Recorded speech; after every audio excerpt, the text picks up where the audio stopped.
years. You are not being confirmed to go and work with friends. You are going confirmed to go and work for the people of Kenya. That's why I'm saying, Mr. Speaker, yes, they are my friends. But they need to know, Mr. Speaker, that time is up. The people of Kenya would like to have an organization that is being run in a proper manner and in an accountable manner. And they need to know one thing. Murkomen is not alone. Now I have an army behind me of young people. Mr. Speaker, they either voluntarily exit these positions and accept the changes that we need, or we greet them or occupy them, Mr. Speaker. This is that will be unlawful. Mr. Speaker. And we encourage you not to go that route. No, Mr. Speaker. If you are confirmed. No, not illegally. We will do it, Mr. Speaker, in a peaceful manner. Because, Mr. Speaker, we will follow Article 37 very carefully, Mr. Speaker, to make sure that this is achieved. Mr. Speaker, I want to say that on the PPP issue of the airport, PPP is a very important concept of developing our infrastructure.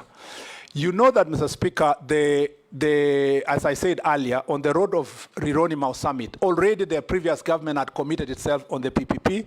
Unfortunately, the contractor they worked with was not willing to ensure that there is no transfer of guarantee to the people of Kenya. That is the reason why we are terminating the contract. Otherwise, the road would have started if they had accepted not to transfer that burden to the people of Kenya. We are redoing that PPP because of that. Mr. Speaker, for the airport, I want to be very clear, Mr. Speaker, to the people of Kenya. I have not, and I do not have the capacity to enter into any PPP as a person, as a cabinet secretary. And I have not in any way sold the airport. Mr. Speaker, the truth of the matter is this. The president has said this publicly. The PCS has said this publicly. PPP, the people of Kenya need to be taken through the process of PPP. A PIIP proposal, which is the case of Jomo Kenyatta International Airport, that is privately initiated proposal. Mr. Speaker, which is part of PPP. Mr. Speaker, is not the first one. The first PIIP, Mr. Speaker, in this country was the expressway.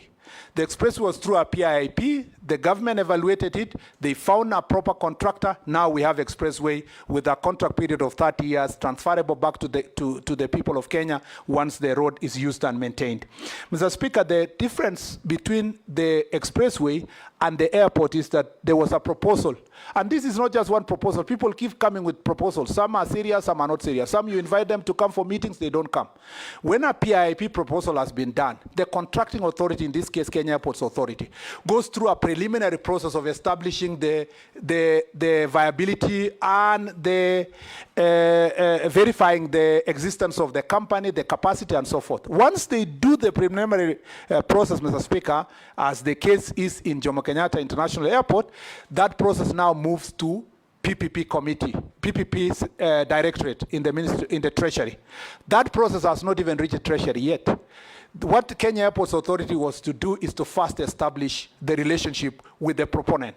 Now, they have reached a certain threshold now that they should be able now to do public participation and stakeholder engagement, after which they will send the report to PPP's committee. The PPP directorate will move it back to the contracting authority. The contracting authority will write to the ministry. The ministry, the cabinet secretary in charge of transport, when the time comes, will write to the attorney general. The attorney general will go through it, Mr. Speaker. If he agrees, also it is forwarded to the treasury.